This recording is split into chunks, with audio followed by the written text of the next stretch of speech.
ម្ចាស់ស្នេហ៍បងស្ដាប់បែងដូងវាលោតសួររកតែថ្លៃបាត់អូនតែម្នាក់ដូចបាត់មនុស្សមួយផែនដីតើដឹងតិចណាស់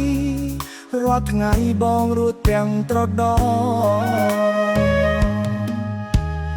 បងបែកពីអូនទាំងចិត្តស្មងតាមមិនได้ចំព្រោះគាត់ចង់ឲ្យអូនអគ្មានម្ដាយឯណាប្រាថ្នាចង់ឲ្យកូនក្ររៀបការចុះបងអង្វរបងក្រមិនសមអូនទេបើ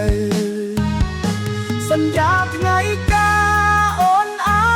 យអូនកុំយំកូនក្រមុំត្រូវតែញញឹមឲ្យច្រើនទៅធ្វើមិនដាច់ចិត្តនេះបងមិនអាចកុំដល់ទៅសង្ឃឹមជាតិក្រោយទៅយើងនឹងคล้ายជាប្រពន្ធប្តីបងក្រគេមានគេបានអូនក្រដូចបងគ្មានភពបានអូនមកថ្នាក់ថ្នមបីពាក្យស្រឡាញ់អូននិយាយម្នាក់ឯងរាល់ថ្ងៃគ្មានវាសនាជាប្តីអូនហើយសុំកេងអាយុបងស្រមោ